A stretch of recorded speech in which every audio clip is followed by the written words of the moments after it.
आजकल दिल्ली में एक नया चलन शुरू हो गया। पिछले 2-3 महीनों में आपने देखा होगा, Rahul proposes and the government dispossess, कि राहुल कोई अपनी ख्वाहिश का इजहार करते हैं और सरकार उस पर मोहर लगाने के लिए तैयार हो जाती है। लेकिन एक जगह पेच फंस गया है। पेच कहां फंसा? 6 भ्रष्टाचार विरोधी बिल जिन्हें अध्यादेश के तौर पर लाना चाह रहे थे, क्योंकि संसद का सत्र तो खत्म हो गया है, राहुल चाह रहे थे इनको ऑर्डिनेंस के तौर पर प्रोमलगेट कर दिया जाए। लेकिन राष्ट्रपति प्रणब मुखर्जी ने ऐतराज जाहिर कर दिया।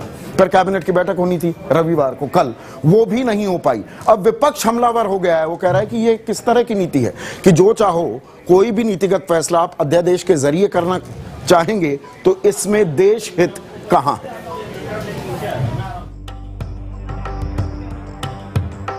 रविवार को मनमोहन कैबिनेट की अहम बैठक में कई बड़े मुद्दों पर चर्चा हुई।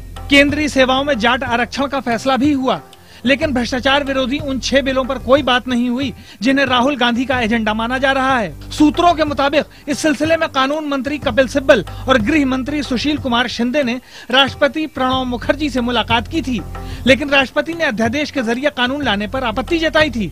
राष्ट्रपति ने सरकार से पूछा था कि अध्यादेश लाने में आखिर इतनी जल्दी क्यों है। राष्ट्रपति की आपत्ति की बात सामने आते ही विपक्ष सरकार पर हमलावर हो गया है। कांग्रेस पार्टी क्या है कि ऑर्डिनेंस की आरती से और अपने करप्शन और कुशासन की झाड़ फूक करना चाहती है। इस चुनाव का पहले सब काम कर रहे हैं। This is totally unconstitutional and against law and perverse to the functioning of the parliament. इसी साल जनवरी में कांग्रेस ने फैसला किया था कि उसके चुनाव प्रचार अभियान की अगुवाई राहुल गांधी करेंगे।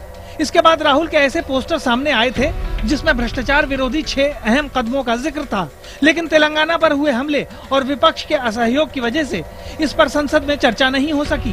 कांग्रेस इसके लिए विपक्ष को जिम्मेदार ठहरा रही है।